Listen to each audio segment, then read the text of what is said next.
नमस्कार, ओम शांति। बहुत बहुत स्वागत और अभिनंदन आप सभी का 26 जनवरी 1970 की अव्यक्त मुरली चर्चा में। तो आज प्यारे शिव बाबा ने याद की यात्रा की संपूर्ण स्टेज, फिर सफलता का स्वरूप कैसे बने और हाँ, मधुबन के जो विशेष गुण हैं उन्हें जीवन में धारण करने पर बहुत सुंदर दिल को छूने वाली प्रेरणाएं दी हैं। चलिए बाबा के स्नेह और ज्ञान के इस गहरे सागर में साथ मिलकर कुछ मोती चुनते हैं। ओम शांति। बिल्कुल, आज की मुरली तो जैसे बाबा का स्नेह भरा हाथ पकड़कर हमें पुरुषार्थ के रास्ते पर आगे बढ़ा रही है। इसमें अपनी आंतरिक स्थिति को शक्तिशाली बनाकर बाहरी परिस्थितियों पर विजय पाने की स्पष्ट युक्ति है और सफलता के नशे में रहने का आह्वान भी बहुत प्यारा।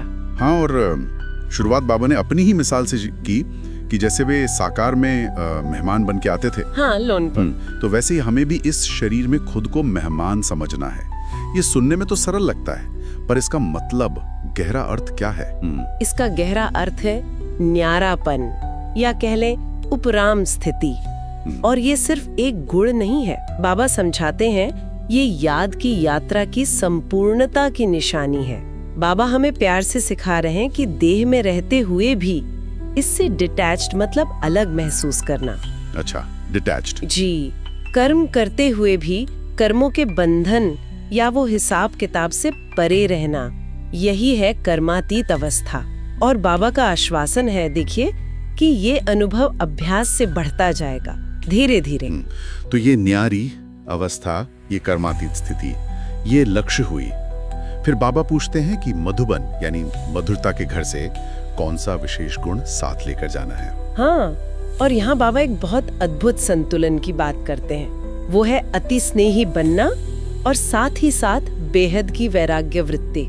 स्नेह और वैराग्य, ये तो एकदम उल्टे लगते हैं। पर बाबा कहते हैं कि जब ये जीवन में संतुलन में आते हैं ना, तो संपूर्णता सहज हो जाती है। यही सफलता की चाबी है और खासकर रूहानी सेवा करने वालों के लिए तो बहुत जरूरी है, क्योंकि जब हम खुद स्नेह और वैराग्य के मूर्त रूप बनेंगे तभी तो दूसरों को इसका अनुभव करा पाएंगे। ये है मधुबन की सच्ची सौगात। बिल्कुल। और फिर बाबा एक बहुत मार्मिक बात कहते हैं जो शायद हम सब कुछ होती है, कि खुद को सिर्फ पुरुषार्थी मतलब कोशिश करने वाला समझने से क्या होता है। हाँ, ये बहुत गहरी बात है। इससे हम अनजाने में अपनी छोटी छोटी कमजोरियों को जैसे सही ठहरा देते हैं कि अरे अभी तो पुरुषार्थ कर रहे हैं, हो जाती है गलती। बाबा प्यार से हमारी पहचान बदलना चाहते हैं। वो कहते हैं अब पुरुषार्थी नहीं, तो क्या बने? स्वयं को सफलता का सितारा या सफलता का स्वरूप समझो, ये निश्चय रखो। ये सोच बदलने से क्या फर्क पड़ेगा? अरे बहुत बड़ा फर्क। जैसा लक्ष्य वैसा लक्षण।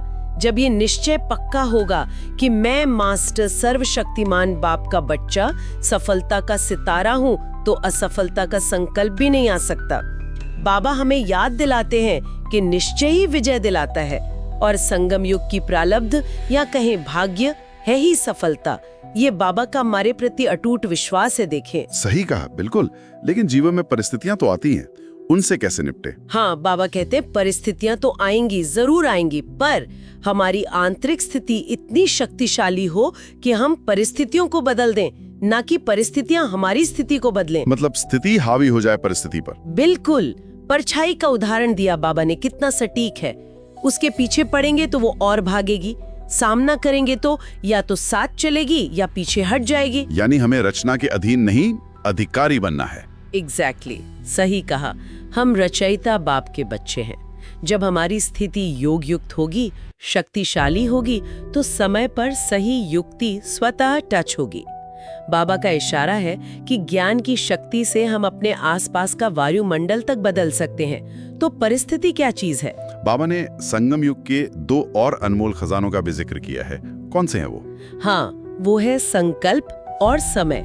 बाबा कहते हैं इन्हें व्यर्थ नहीं गंवाना है।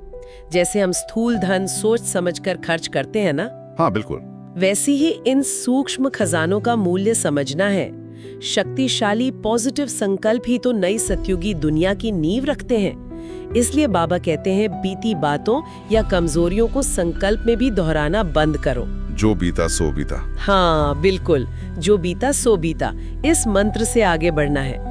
मन को ज्ञान चिंतन में व्यस्त रखना है। और अंत में मुरली के आखिर में बाबा का आह्वान क्या है, किस बात पर जोर है? अनेक तरफ से स्नेह हटाकर एक प्यारे बाप से स्नेह जोड़ने का, यही ईश्वरीय स्नेह और सहयोग हमारे भविष्य के दिव्य संबंधों का आधार बनेगा। और हाँ, रहमदिल बनकर, न कि गुस्सा होकर आत्माओं को बदलना है।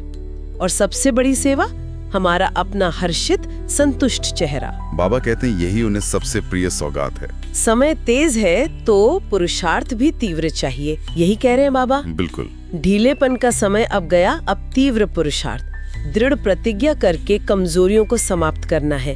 अंदर से आवाज आनी चाहिए, हाँ बाबा हम करके दिखाएंगे। हमारी चलन, हमारा व्यवहार इतना अलौकिक हो कि हम दुनिया के लिए मिसाल बने और अनेकों को बाबा का परिचय मिले।